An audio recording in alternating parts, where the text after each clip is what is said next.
Bem-vindos ao curso de Computação Simbólica. O meu nome é Leandro Schfaier, eu sou professor do Departamento de Engenharia Mecânica da Universidade Federal Fluminense, onde eu atuo como pesquisador no LaTermo, Laboratório de Termociências. Nessa aula a gente vai continuar falando de modelos estendidos, tá? Mas a gente vai entrar na parte 2. Bom, então vamos começar aqui vendo a subseção 2.3, tá? Uma visão estendida de nomes de modelos. Então, como a gente viu antes, na verdade, o nome de um modelo ele aparece quando você está usando a função pattern, né? Onde o primeiro argumento vai ser o nome do modelo e o segundo argumento é o modelo em si, né? O objeto do modelo. Então, você pode escrever com a função pattern e aí pelo output você vê que você pode escrever também nessa seguinte forma, onde você bota o nome, 2 pontos e o modelo, tá? Se o modelo for aquele mais simples que a gente utiliza, que é só o blank, tá? Você vê que se você escrever isso com blank, tá? Ou você escrever direto, né, com a forma curta do blank, que é só o caractere do blank mesmo, ele meio que ele faz uma contração, né, para escrever na seguinte forma, que você pode escrever direto. Então, quando o que vier depois aqui for um blank, você não precisa de escrever os 2 pontos, tá? Você pode, na verdade, escrever direto, na verdade, o nome do modelo e o blank na sequência, tá?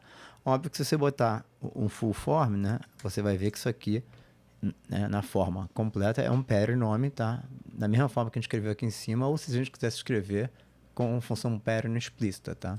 Mas no fundo que você está escrevendo é isso, tá? E aí, o objetivo, na verdade, de você ter um nome no modelo, na verdade, na hora que você for fazer uma substituição, você fazer referência, na verdade, numa regra de substituição, por exemplo, na parte que você vai substituir. O que você vai fazer com essa parte? Você vai manipular ela depois do lado direito da regra, por exemplo, né? Então, vamos ver esses exemplos aqui, né? Então, olha só.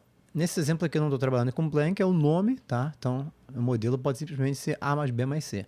Então, ele vai buscar nessa expressão, todo lugar que tiver A mais B mais C, ele vai substituir, o nome, né, quer dizer que quando ele encontrar nessa expressão, o S vai representar isso aqui tudo. Então, na hora de fazer a substituição, você vai fazer o A mais B mais C, vai virar um H de S, que é o A mais B mais C no caso, né? Então, você vê que isso vai fazer a substituição aqui na primeiro argumento aqui de G. Tá? Porque os outros são B mais C e C mais D. Tá? Óbvio que você poderia fazer a mesma coisa escrevendo assim, né?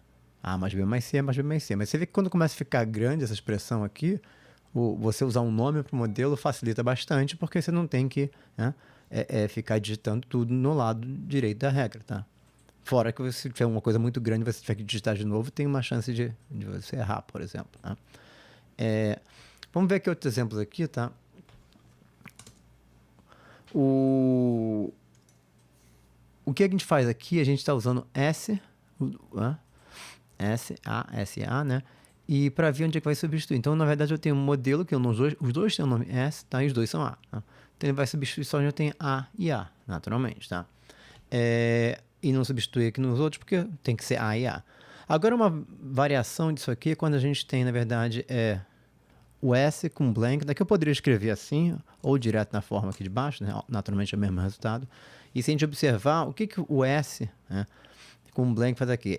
Por mais que isso aqui é um modelo que represente um objeto qualquer, né, o blank, o fato de ser o mesmo nome do outro lado aqui, tá, faz com que eles tenham que ser iguais. Tá? Então você vê que ele só vai substituir o A, tá, e o D, D. Né? Diferente do primeiro, que eram modelos iguais, mas tinha que ser o A. Né? Então, e aí você utilizando, na verdade, o nome, na verdade, junto com as variações do blank, você consegue fazer um monte de coisa. Então, vamos dar uns exemplos aqui, né? Então, no primeiro, né, eu tenho o modelo que é X com um blank, um Y com 2 blanks, né? Então, que é o blank sequence, né? E aí você vê que assim você reorganiza, na verdade, né? O que isso está fazendo, ele encaixa o X aqui tem uma correspondência de X com A, e aí ele inverte, jogou o X para o final. Tá? Nesse outro exemplo aqui, eu consigo pegar o X, Y, tá? Eu elimino o Y, fico só com X. Ou se eu quiser eliminar o X. Então são formas de você usar uma combinação de modelos para você manipular os elementos, na verdade, né, da expressão do lado esquerdo. Tá? Então, se eu tiver agora exemplos com 3, tá? Eu consigo fazer mais coisa ainda. Né? x, y, z, onde y, na verdade, é um blank sequence, então ele vai ser um ou mais argumentos, tá? Então, o x vai corresponder ao A, o z ao E e tudo no meio ao y, tá? Então, com isso, eu consigo inverter. Eu acabei jogando o x, o z, eu troquei de lugar com y, né? Ou então, se eu quiser manter só o x, tá? Ou só o y, ou só o z. Tá? Então, eu tenho como fazer isso, tá? Ou se eu quiser, então, eliminar o meio, né? Ficar com x e z. Então, esse tipo de coisa é comum a gente fazer, tá? Para quando a gente for reorganizar, na verdade, o lado esquerdo de uma expressão. Os próximos exemplos aqui, a gente estende essa ideia, na verdade, né? Incluindo a restrição por head, por exemplo. Então, aqui nesse primeiro aqui, eu tenho x, tá? Y e z, tá? E agora você vê que com a restrição eu tenho como pegar mais elementos aqui, trabalhando sempre com blank sequence agora, né? Então, por mais que o blank sequence, a restrição vai fazer com que ele pegue, na verdade, ele corresponda, na verdade, aos grupos específicos de acordo com as restrições. Por exemplo, aqui, por mais que é um ou mais, ele vai pegar só A e B, porque na hora dele tentar pegar o 3 não encaixa no símbolo, tá? E a mesma coisa aqui, aí o próximo é o Y, tá? Ele vai pegar integer, 1, 2, 3, e ele não pega mais que isso, porque o D não encaixa, não tem correspondência aqui. E aí o que sobra para o Z é o D e E. Então, e com isso, eu jogo fora, basicamente, o Y, o meio. Tá? Isso só. No próximo exemplo aqui, é igual, mas eu pego agora, eu jogo fora o Y e o Z. Né? Desculpa, o X e o Z, fico só com os números. Com isso eu tenho como selecionar, na verdade, partes. Né? Pegar aqui eu peguei só os símbolos e aqui eu peguei só os números. Tá? No outro exemplo aqui, eu faço uma mudança, mas agora eu tenho uma coisa diferente aqui, que é uma rejeição por head, mas não é um head, não é um head atômico, é um head G, por exemplo. O que é isso? Quer dizer que isso aqui só vai fazer correspondência quando o último elemento tiver head Z, e nessa expressão tem. Para ter head Z, basta ser uma função G de argumentos, tá? E aí, se eu tentar fazer uma coisa similar aqui, com head Z aqui, mas agora eu tenho na expressão, eu tenho um G aqui e um G no penúltimo elemento também, ele não vai fazer nada, porque por mais que ele encaixe isso aqui, tem a correspondência para o símbolo aqui, tem integer aqui, e tem o Z de G no final, sobra esse aqui, então ele não tem como ele ter correspondência, tá? Mas se a gente quiser fazer correspondência, bastaria aumentar esse blank para um blank sequence, que aí ele permite que você tenha, na verdade, mais de um elemento com head G, desculpa. E com isso eu faço a substituição, que basicamente, nesses dois exemplos aqui, eu estou pegando o Y, a parte, o que tem de número inteiro, e não jogando fora, né? E aí, outra coisa interessante também que dá para fazer é quando você tem a restrição por condicional, junto com o nome, né? Você consegue fazer comparações com os modelos, tá?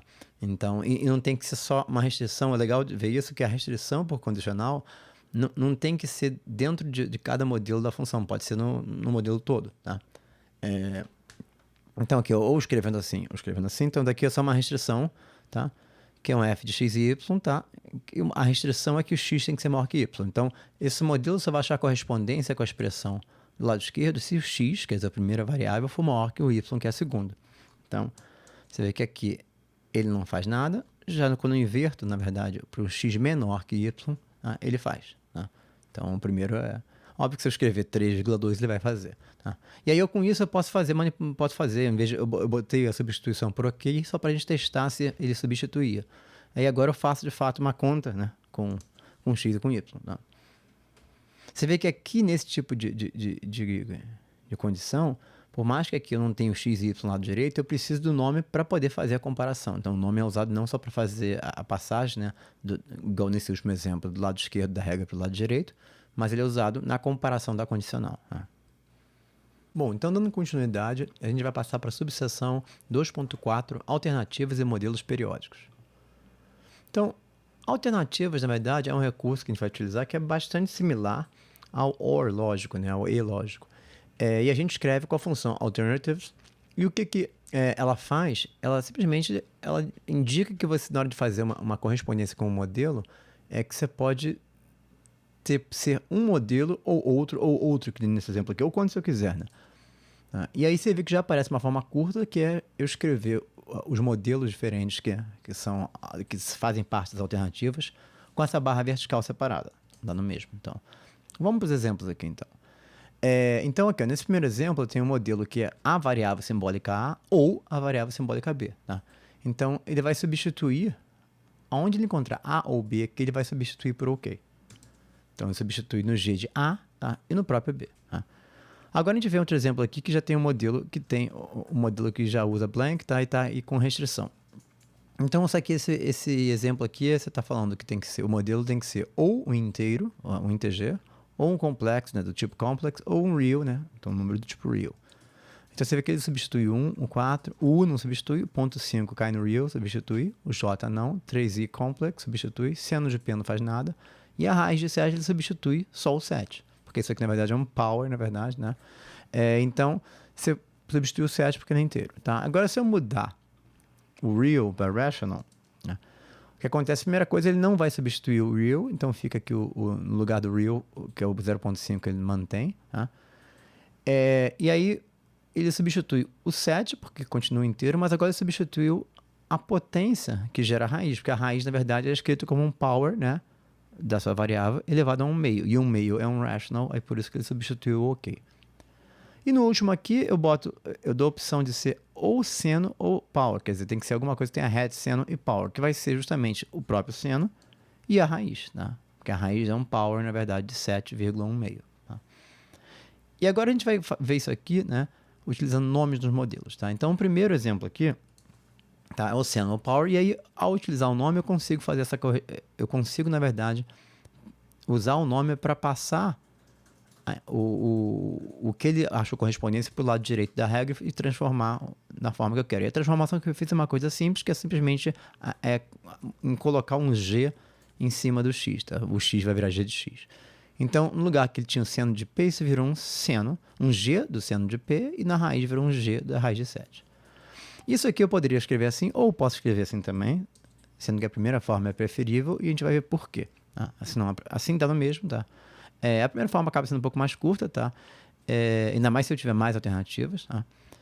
Mas aí, se eu cometer o erro de botar o X no primeiro nome e Y no primeiro nome, e aqui só tem o X, já acontece uma coisa curiosa, que é o seguinte, né? O seno funciona normalmente porque é o X que está aqui, mas quando ele substitui no power, que seria aqui, tá? Como não tem Y aqui, ele faz a correspondência e na hora de passar para cá, na hora de passar o power, né, é um G de X, mas como não tem X do lado de cá, tá, fica vazio. Tá? E se eu trocasse esse G de X para de Y, acontece uma coisa similar para o X. Né? Então, quando eu vou substituir o Y, dá certo, no G de raiz de 7, mas quando eu vou substituir o seno, tá, ele faz a correspondência, na hora de passar o X, não tem X aqui, não tem X, tá? E não tem Y do lado de cá, então fica vazio. Então, se o seu objetivo, ao fazer isso aqui, fosse obter o resultado do primeiro e segundo, tá? Então isso aqui está errado. A menos que você queira de fato fazer esse tipo de coisa, tá? Você faz assim. Mas se não quiser, o recomendável era fazer dessa forma aqui, que aí você não tem mais um nome aqui no meio para misturar. Então, outro recurso bastante útil, tá? É o que a gente chama de modelo periódico, tá? Que são basicamente modelos onde você usa a repetição no próprio modelo. Tá?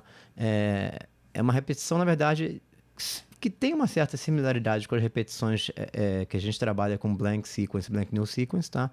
Mas de uma forma um pouco diferente. Tá? Então, tem a função repeated e a repeated new, tá? E aí a diferença entre elas é a mesma diferença que a gente vê no blank sequence e blank new sequence. Tá? O repeated, na verdade, você pode escrever assim, tá? Repeated modelo, tá? Ou direto na forma curta, com 2 pontos. E o repeated null, tá? Ele gera o modelo com 3 pontos, tá? Então, você pode escrever direto com 3 pontos. E a diferença entre os dois é que isso aqui representa uma ou mais repetições. E o segundo são 0 ou mais repetições, similar ao que a gente tinha no blank sequence, que é uma ou mais, né, daquele modelo. E o blank no sequence é 0 ou mais, tá? Então, aqui é uma ou mais repetição ou 0 ou mais repetições. Tá? Vamos ver os exemplos aqui. Né? Então, no primeiro exemplo aqui, a gente tem aqui o lado esquerdo tem o G, né, com vários A's, C's e B's. Tá? E a gente escreve um modelo que é um G de A repetido, então um ou mais A's, um único C e depois um ou mais B's. E você vê que essa expressão tem essa forma, tá? E aí, ao passar para cá, tá? Como eu tenho só um A, ele vai manter só um A, só um C, só um B. Tá? Então, ele teve a correspondência e fez a substituição. Tá? No segundo aqui, eu inseri um D no modelo. E aí ele não faz nada. Tá? Ele não substituiu porque eu tenho que ter obrigatoriamente um ou mais Ds aqui. Eu não tenho acaba em B. Mas aí, quando eu troco esse D para 3 pontos, tá? Você mudou de repeated para repeated null. E no repeated null você pode ter 0 ou mais Ds. E com isso você vai ter correspondência porque aqui ele não acha nenhum D, o modelo serve também. Tá? E aí ele faz a substituição. Tá? E aí vamos ver agora exemplos, na verdade, que nesse exemplo aqui de baixo, que a gente tem a repetição usada em conjunto com os blanks. Tá? Então o primeiro exemplo, na verdade, não tem repetição nenhuma, só para a gente ver o que acontece quando eu boto um f de blank blank, significa uma variável qualquer, e outra variável qualquer, né? 2 argumentos quaisquer. E aí ele substitui todas as funções, porque eu tenho todos os argumentos de G são f's de 2 variáveis, tá? Então ele substitui todos. Agora, se eu faço um modelo que é o G, com f de blank, vírgula blank, né, que seria um argumento qualquer, repetido uma ou mais vezes, ele acha correspondência no G inteiro e substitui. Porque isso aqui corresponde a um f de 2 variáveis quaisquer, tá? Repetidas. Tá? E agora a gente faz uma pequena diferença, que a gente faz a repetição, mas agora a gente usa o nome no modelo. E o que acontece é que ele não substitui. Nossa, como é que não substitui? Isso aqui não é uma coisa qualquer, outra coisa qualquer? Sim, mas quando você faz a repetição, vai ter uma diferença, tá? E aí, se você testar também com o match kill, você vê que ele não dá false, né? Então... E aí, o que acontece é que quando você tem esse nome, o que está implicando é que na hora de repetir, era como se você tivesse, em vez de escrever esse f de x repetido, você escrever g de f de x, entendeu? Repetir esse f de x blank, vírgula blank, várias vezes. E ao você perceber que isso repetido ficaria dessa forma, se você for usar o mesmo número de variáveis, tá? Isso dá false também. E aí você vai dar false por quê? Porque como eu usei o mesmo nome aqui, esse modelo com o mesmo nome, lembra quando a gente tem um nome assim, você acaba gerando uma restrição por nome que diz que todos esses x têm que ser os mesmos. Então, na hora que ele acha um aqui, o segundo não é 1, é 3. O terceiro não é 1, é 5. Então, não acha. Tá? Então, por isso que ele não faz a substituição, tá? Então, de novo, ele não faz a substituição aqui. Tá? Mas se eu botar agora, mudar os f's para todos sem 1, igual eu mencionei, ele substitui. Tá? E aí o match kill, na verdade, também vai dar true. Tá? Então, você vê que por mais que esse nome represente um x qualquer, na hora que eu repetir, é como se eu tivesse escrito, na verdade, numa forma assim. E aí isso implica que o primeiro variável de cada um desses f's tem que ser a mesma, tá? Eu botei 1 aqui, tudo, mas poderia ser qualquer número, qualquer coisa, na verdade, desde que fosse o mesmo, tá? Os próximos exemplos aqui, a gente vai usar repetições, mas combinado a alternativas e restrições, né? Então, o primeiro exemplo, você vê que tem um H de um modelo repetido, mas cada repetição pode ser, com as alternativas, pode ser qualquer um desses tipos de modelo aqui. Né? E aí você acha correspondência porque todos esses elementos aqui ou são numéricos, né, atendem a essa restrição com number kill, ou são uma soma, ou um símbolo, um seno, ou um times. Tá? Se eu tentar fazer o de baixo, você vê que não funciona. E não funciona porque eu tenho aqui, eu tirei no lugar do símbolo, eu botei x ou y. Aí, se você olhar, tem um elemento aqui que não encaixaria, que é o A. Na hora que ele vai para todos os outros tem correspondência, mas na hora do A, ele não é numérico, nem não é uma soma, nem seno, nem times, nem x, nem y. Tá? Se eu botasse um A aqui, ele vai funcionar e dá true. Tá? Mas se eu tirar o A e deixar como estava, ele dá false. Tá? E outra coisa legal para fazer também é você misturar as repetições com o except. Né? O except, na verdade, é aquela negação do modelo, né? Quer dizer, é tudo menos o que você indicou. Tá? Então, olha só. Esse primeiro exemplo, eu estou pegando um modelo repetido, né? Que é isso aqui, que é tudo exceto uma lista. Então, se não for lista, está funcionando. E como nada disso aqui é uma lista, tá? E eu estou repetindo isso aqui, você vai fazer, na verdade, a substituição. Tá? E você vê que como tem o nome x, né? E o modelo acaba... o g de x, né? acaba tendo a correspondência com tudo isso aqui. Então, acaba trocando o G para F e mantém todos os argumentos. Tá? Então, se eu fizer agora o segundo, que eu testar, na verdade, com o match kill, você vai naturalmente dar true, porque eu substituí. E no segundo exemplo aqui, tá? Você já não funciona, porque eu botei uma única lista no final. Tá? E aí esse modelo, ele está tentando fazer a correspondência com tudo, exceto uma lista. Aí no momento que você bota uma lista no final, você não faz a substituição, porque você furou, na verdade, justamente o que a exceção estava solicitando. Né? E aí o match kill disso naturalmente vai dar false. Bom, com isso a gente chega ao final dessa aula. Eu espero que vocês tenham gostado. Se vocês tiverem qualquer dúvida, comentário ou sugestão, deixa anotado lá como comentário do vídeo ou envia pra gente, tá? Se vocês gostaram, lembrem de curtir o vídeo e siga o nosso canal para ficar atento às novidades.